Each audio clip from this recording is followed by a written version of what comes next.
Yo, what's going on out there, fight world? It's your boy Money back with another one, fam. And this one here is on three legends in this boxing game. Now, Andre Ward did an interview with Max Kellerman, and Max Kellerman asked Andre Ward, what did he think about Canelo Alvarez, his career right now, and his thoughts. And Andre Ward gave his thoughts. You understand what I'm saying? I don't agree with some of them, but at the end of the day, it's his thoughts. I want y'all to listen to what Andre Ward had to say, and I'll be back with the great assessment, family. Where is Canelo's legacy for you right now? It's tricky and it's complicated because on the surface, he's fought everybody, he's done everything, he's taken all the risk. If you know what you're looking for and you look at some of those names he fought, he doesn't have a lot of prime names on his resume. That being said, I think Canelo is a great talent. I think he's had a great career. And of course, he's a Hall of Famer, no doubt about that. But I don't know if, I think there's a little bit more window dressing with his record than what people realize in his career. And I think his team has done a phenomenal job. You got to give Oscar De La Hoya a lot of credit. He doesn't get enough credit for co-signing Canelo early in his career and then also helping with the matchmaking. They know when to cause Canelo to fight certain guys and when to stay away. Like Benavidez is not going to happen right now. It's not going to happen because it's too dangerous. You believe you can beat him? So in other words, if he doesn't believe... There's no rush to face Benavidez right now. And that's why I disagree with Andre Ward there, because it's not a lot of prime names. Jose Cito Lopez was a prime name. Shane Mosley was out of his prime, but he was still Shane Mosley. A lot of people fight those caliber fights. Austin Trout was in his prime. Floyd Mayweather was in his prime. Angola was in his prime. Lara was in his prime. Miguel Cotto was a world champion, wasn't the prime Miguel Cotto, but he still was a hell of a fighter. Liam Smith was in his prime. Julio Chavez Jr., we can say so-so, but he was still young. Triple G was in his prime twice. Rocky Fielding was in his prime. Danny Jacob was in his prime. Callum Smith was in his prime. Billy Joe was in his prime. Caleb Plant was in his prime. And Dimitri Bivol was in his prime. So I'm trying to see where is Andre Ward saying these fighters is not in their prime. You understand what I'm saying? He's saying window dressing. No. Canelo fought these boys. They in their 30s. Canelo in his 30s. Some of them was in their 20s when he fought them. Right? But these boys was world champions in their prime. You feel me? Now, when it comes to Oscar De La Hoya, negative with Oscar De La Hoya, like I say, Richard Schaefer. I repeat, Richard Schaefer helped groom Canelo to what he was. Then when Richard left, of course, Oscar De La Hoya had more hands-on. But even then, Oscar De La Hoya wasn't really calling the shots like that. He had somebody else doing the matchmaking. Of course, he had his input on it, right? And he went out to try to help Canelo get the biggest deals and things of that nature, like the deal that he got with DAZN, that Canelo canceled Andre Ward and came back and got his own deal with DAZN. So I'm not fit to say Oscar De La Hoya put him in there with the right fighters at the right time, as if Canelo, didn't want to fight these fighters in their prime, because as I just mentioned, these boys was in their fucking prime. They was in their prime. And if we go down Andre Ward's resume, then we'll see the same caliber of shit. You know what I mean? When you fought cats, they was in their 30s and things of that nature, right? So when we're looking at the situation and you say that Canelo Alvarez is too risky to fight David Benavidez right now, I mean, David Benavidez is young. And as Canelo get older, he's still going to be young. So it's not like it's too risky. Canelo asked them dudes to do one thing, go fight somebody. And everybody, oh, man, he asking too much. Oh, man, this, that, and the third. Right?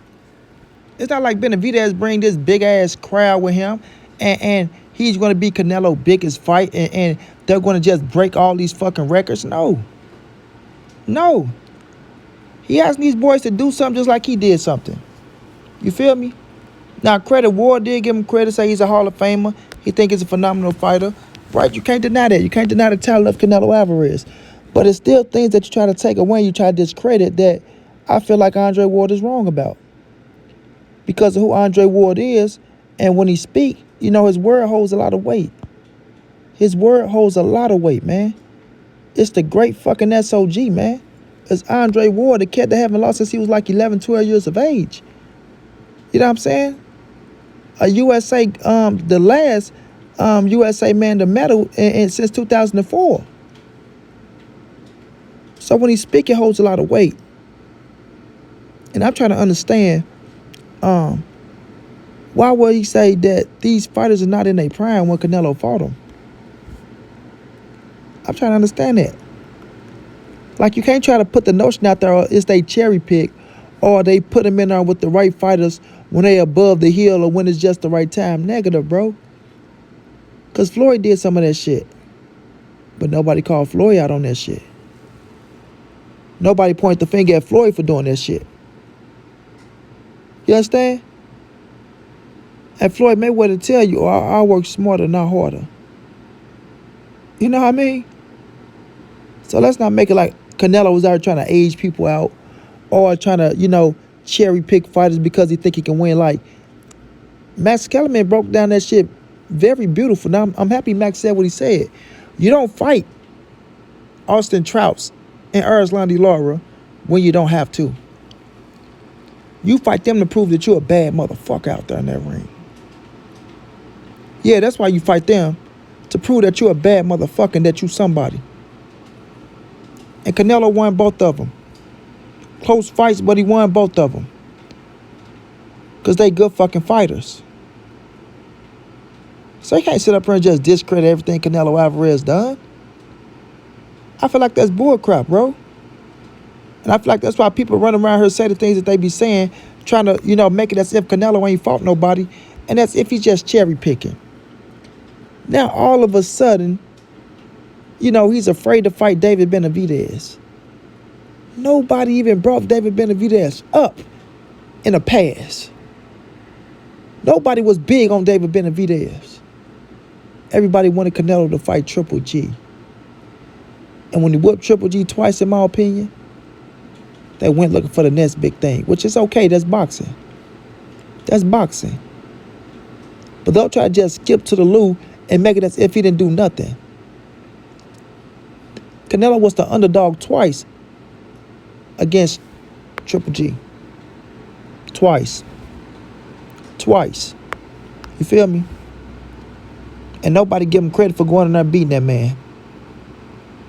And that's fucked up. It really is.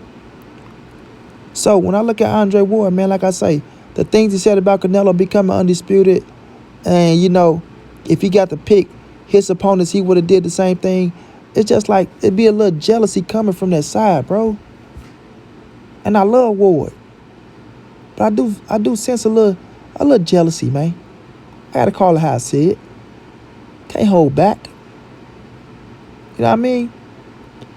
At the end of the day, Canelo is doing what he got to do to set his legacy and to become arguably the greatest Mexican fighter of all time and one of the greatest to ever lace him up. He's doing what he got to do. And he will face David Benavidez.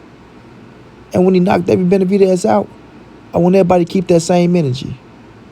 I want everybody to keep that same energy. You understand what I'm saying? Please keep that same energy. You know what I mean? When he beat Jamal Charlo, keep the same energy. If you get an opportunity and he want to fight Demetrius Andrade and knock Demetrius Andrade motherfucking ass out too, keep that same energy. You know what I'm saying? All I'm going to say is this, man.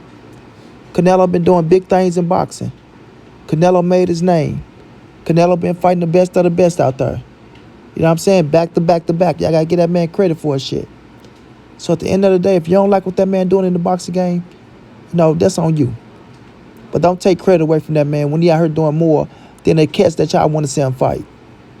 And that's just a fact. These cats going out here beat, subpar fighters, and everybody said that, oh, they earned their way to fight Canelo Alvarez. They earned their way. But Canelo did way more than them, and Canelo get crucified. You know what I'm saying?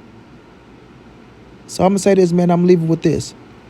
When Canelo beat your favorite fighter, give him his just due and don't move the goalposts. At the end of the day, Canelo did things in this boxing game that a lot of people couldn't do. You feel me? And that man deserved his respect. He deserved it. And that's why he out there living his best life right now. Because he don't give a fuck about what nobody have to say about him. And he knows his career. And he go run his career the way he want to run his career. Flat out. And that's what I respect about Canelo, man. At the end of the day, don't let nobody make no moves on your chessboard but you. Move how you want to move. Move how you want to move. At the end of the day. Until then, it's your boy Monty, it's the NSBC moving. Ain't nobody safe in these streets. Hit them thumbs up, subscribe to the channel if you want to donate OG money on Cash App. TreyHampton52@gmail.com on PayPal. If not, just tell a friend, hit that subscribe button, like, comment, share the videos. And y'all know how your boy get down, man. Big dog status, family.